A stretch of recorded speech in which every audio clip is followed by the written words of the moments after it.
പിതാവിൻ്റെയും പുത്രൻ്റെയും പരിശുദ്ധാത്മാവിൻ്റെയും നാമത്തിൽ ആമേൻ. ഈശോ മിശിഹായിക്ക് സ്തുതിയായിരിക്കട്ടെ.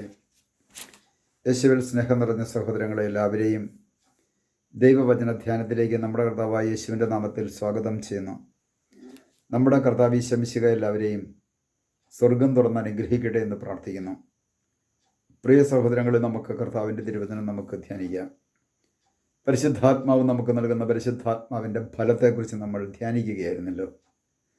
പ്രിയ സഹോദരങ്ങളെ, പരിശുദ്ധാത്മാവ് നമുക്ക് നൽകുന്ന മഹത്തായ ഒരു ഫലമാണ് ക്ഷമ. എന്നാൽ പരിശുദ്ധാത്മാവിനെതിരായി പ്രവർത്തിക്കുകയോ അല്ലെങ്കിൽ പരിശുദ്ധാത്മാവിനെതിരായി പ്രവർത്തിക്കുക, പാപം ചെയ്യുക, തിന്മ ചെയ്യുക, അങ്ങനെയുള്ള വ്യക്തികൾക്ക് ക്ഷമ കിട്ടുകയില്ല എന്ന് വിശുദ്ധ ഗ്രന്ഥം നമ്മെ ഓർമ്മിപ്പിക്കുന്നു. മത്തായിയുടെ സുവിശേഷം വായിച്ചാൽ 12-ാം അധ്യായത്തിൻ്റെ 32-ാമത്തെ തിരുവചനത്തിൽ ഇങ്ങനെ പറയുകയാണ്: മനുഷ്യപുത്രനെതിരായി ആരെങ്കിലും ഒരു വാക്ക് പറഞ്ഞാൽ അത് ക്ഷമിക്കപ്പെടും. കർത്താവ് ഈശോ മിശിഹ മോശമായ രീതിയിൽ ജനിച്ചവരാണ് എന്ന് പ്രസംഗിക്കുകയും പ്രഘോഷിക്കുകയും ചെയ്യുന്ന വ്യക്തികളോട് പോലും ക്ഷമിക്കപ്പെടും. ചിലപ്പോൾ ചിലർ പറയും പിഴച്ചു പറ്റവരാണെന്നൊക്കെ പറഞ്ഞ് പ്രസംഗിക്കുന്നവരുണ്ട്. അങ്ങനെയുള്ളവരോട് പോലും ക്ഷമിക്കപ്പെടും. കാരണം ദൈവം ക്ഷമയുടെ പൂർണ്ണതയാണ്. എന്നാൽ വചനം നമ്മളെ ഓർമ്മിപ്പിക്കുകയാണ്, മനുഷ്യപുത്രനെതിരായി ആരെങ്കിലും എന്തെങ്കിലും പറഞ്ഞാൽ എന്ത് പറഞ്ഞോട്ടെ, അവനോട് ക്ഷമിക്കപ്പെടും. എന്നാൽ പരിശുദ്ധാത്മാവിനെതിരായി ആരെങ്കിലും സംസാരിച്ചാൽ ഈ യുഗത്തിലോ വരാനിരിക്കുന്ന യുഗത്തിലോ ക്ഷമിക്കപ്പെടുകയില്ല. ഇത് ദൈവത്തിൻ്റെ വലിയൊരു വചനമാണ്, മഹത്തായ വചനമാണ്. പരിശുദ്ധാത്മാവിനെതിരായി ഒരു വ്യക്തി പ്രവർത്തിക്കുക, പരിശുദ്ധാത്മാവിനെതിരായി സംസാരിക്കുക. കാരണം പ്രിയ സഹോദരങ്ങളെ, നമ്മൾ ആഴമായിട്ട് പഠിച്ചാൽ ഓരോ വ്യക്തിയുടെയും ശരീരം പരിശുദ്ധാത്മാവിൻ്റെ ആലയമാണ്. ഓരോ വ്യക്തിയുടെയും ശരീരം, ഓരോ വ്യക്തി എന്ന് വിശുദ്ധ ബൈബിളുമായിട്ട് ബന്ധപ്പെട്ട് നമ്മൾ പഠിച്ചാൽ തിരുസഭയിലെ അംഗമായി മാറ്റപ്പെട്ട വ്യക്തി എന്നാണ് അതിൻ്റെ അർത്ഥം. കാരണം നിങ്ങൾ ദൈവത്തിൻ്റെ ആലയമാണെന്നും ദൈവാത്മാവ് നിങ്ങളിൽ വസിക്കുന്നുവെന്നും നിങ്ങൾ അറിഞ്ഞുകൂടെ എന്നുള്ള ആ കാര്യം ചോദിച്ചിരിക്കുന്നത് പൗലോസ്ലീഹ കോരിന്തിലെ സഭയ്ക്കാണ് എഴുതിയ ലേഖനത്തിലാണ്.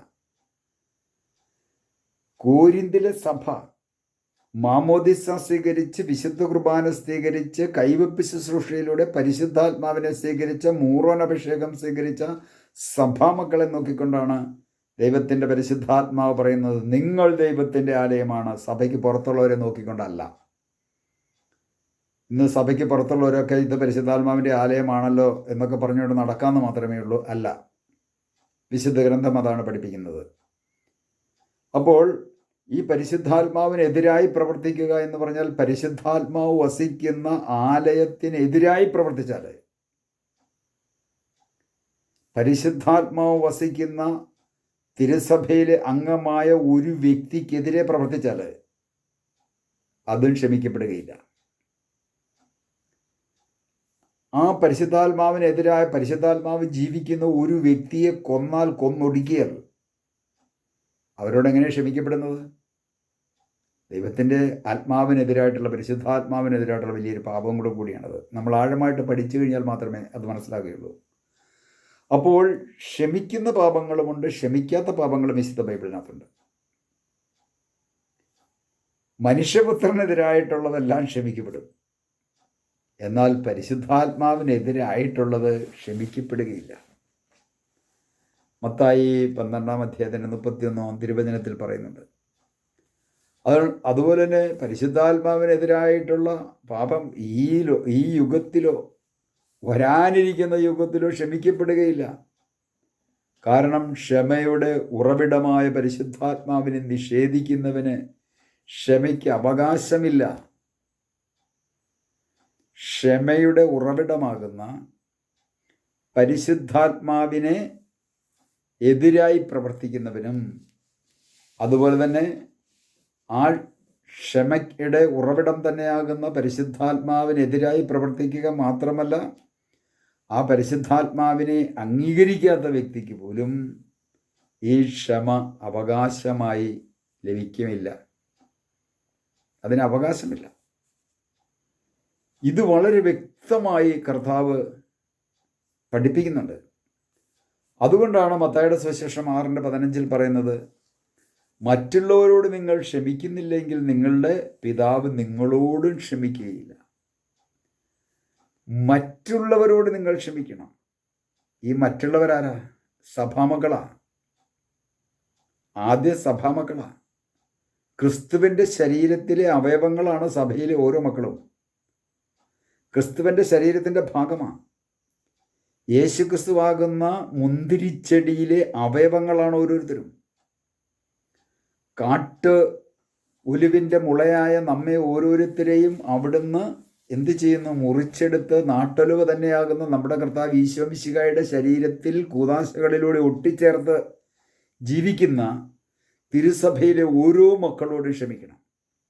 തിരുസഭയിലെ ഏതെങ്കിലും വ്യക്തികൾ വേദനിപ്പിച്ചാൽ അവരോട് ക്ഷമിക്കുക എന്നതാണ് പരമപ്രധാനം. അങ്ങനെ ക്ഷമിക്കുന്ന വ്യക്തികളോട് കർത്താവ് ഈശോ മിശിഹായും ക്ഷമിക്കുകയുള്ളെന്നാണ് വിശുദ്ധ ബൈബിളിൽ പറയുന്നത്. ഈ വചനത്തിനൊന്നും ഒരു മാറ്റവുമില്ല. ഇത് കർത്താവ് ഈശോ മിശിഹ പറഞ്ഞ വചനമാണ്. മറ്റുള്ളവരോട് നിങ്ങൾ ക്ഷമിക്കുന്നില്ലെങ്കിൽ നിങ്ങളുടെ പിതാവ് നിങ്ങളോട് ക്ഷമിക്കുകയില്ല എന്ന് മത്തായി 6:15. അപ്പോൾ മറ്റുള്ളവരോട് ക്ഷമിക്കണം. ഈ ക്ഷമിക്കണമെങ്കിൽ പരിശുദ്ധാത്മാവിൻ്റെ ഫലം നമുക്ക് ആവശ്യമാണ്. പ്രിയ സഹോദരങ്ങളെ, നമുക്കൊരു നിമിഷം ഈശോയോട് പ്രാർത്ഥിക്കാം. കർത്താവായ ഈശോയെ, പരിശുദ്ധാത്മാവിനെതിരായി പ്രവർത്തിക്കുന്ന വ്യക്തികൾക്ക് ക്ഷമ കിട്ടുകയില്ല എന്ന വചനത്തിലൂടെ ഞങ്ങളെ പഠിപ്പിച്ച കർത്താവെ നന്ദി പറയുന്നു. പരിശുദ്ധാത്മാവ് വസിക്കുന്ന ആലയങ്ങളോട് ഞങ്ങൾ പൂർണ്ണമായിട്ട് ക്ഷമിക്കുവാനും അവരെ സ്നേഹിക്കുവാനുമായിട്ടുള്ള കൃപയും അനുഗ്രഹവും ഞങ്ങൾക്ക് ഓരോരുത്തർക്കും നൽകണമേ. കർത്താവെ, മറ്റുള്ളവരോട് ക്ഷമിക്കുമ്പോഴാണല്ലോ പിതാവായ ദൈവം ഞങ്ങളോട് ക്ഷമിക്കുന്നത്.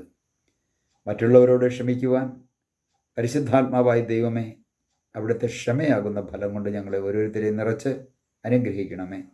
പിതാവിൻ്റെയും പുത്രൻ്റെയും പരിശുദ്ധാത്മാവിൻ്റെയും നാമത്തിൽ ആമേൻ.